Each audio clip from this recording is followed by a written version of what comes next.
Today I am making curry chicken. This is based off a recipe that my mom used to make for us. I don't know how much it has in common with any sort of actual Indian food whatsoever, but this is the one she used to make in the 70s, and I loved it. So we're gonna make it today. I'm out of curry powder except for 1 teaspoon. So we're gonna pretty much make our own curry powder using these spices right here. So here's what we got. 2 teaspoons of turmeric, tablespoon of onion powder, teaspoon of coriander, teaspoon of cumin, teaspoon of ginger, half a teaspoon of black pepper, teaspoon of garlic salt, and a teaspoon of seasoned salt. All right, as you can tell, those are all just round numbers, so you could vary this to your flavors as you desire, but that makes a pretty good curry sauce or curry powder. Here's the vegetables we're going to use. Just a clove of garlic, half a white onion, half a red onion, about 1.5 cups of celery, and some carrots. You can use whatever you want, but these are the ones that my mom used to use for this non-Indian chicken curry dish. Here's a little tip when you're slicing around vegetables so that they don't roll off the thing. Slice them all on an angle, and you end up getting a oblong disc like that doesn't roll. And I might as well mention, keep your fingers tucked in and use your knuckles as the guide. You won't end up cutting yourself. Fingers tucked under.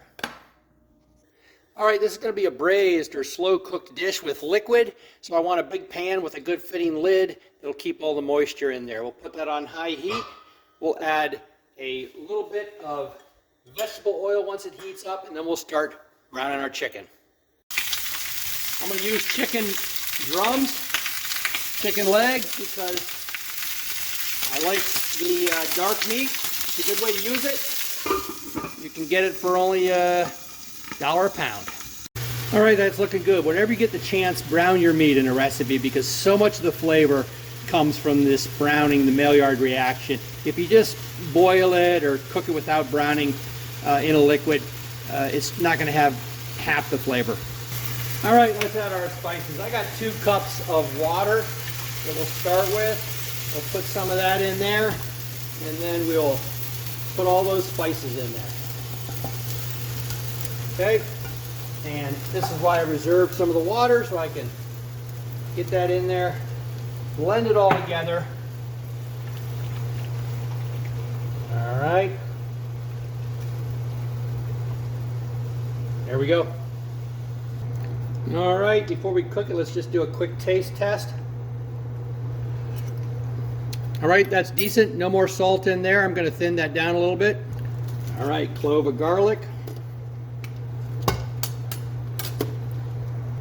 And all the vegetables.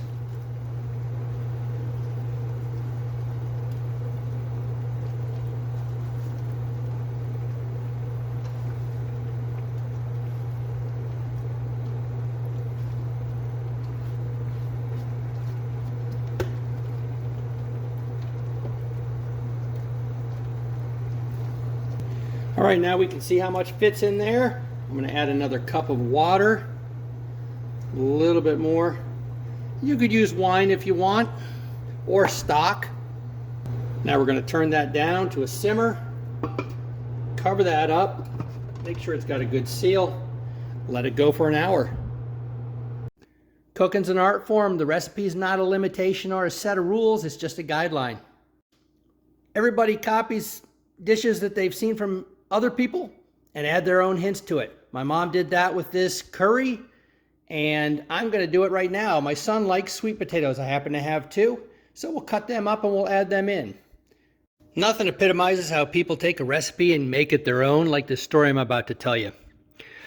My mom wrote down her recipes, passed it on to me, and this recipe that I'm making right now was my favorite one growing up. I used to ask for it on my birthdays. And what she did was she made with the rice, when she cooked it, she added in regular old green olives and a bunch of shredded cheese. Melted that in with the rice.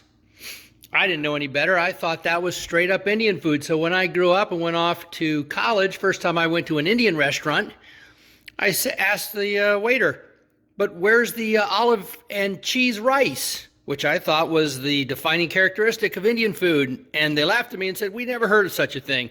I asked my mom, she said, oh, I just had some olives and cheese and thought it would be nice, and so I added it and you all loved it. Growing up thinking that this was the classic defining characteristic of Indian rice. But I'm going to pass this secret on to you. It is amazingly great. Give it a try. I think you'll like it.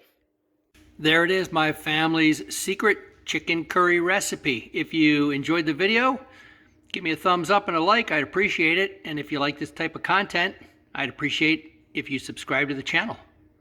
See you on the next one.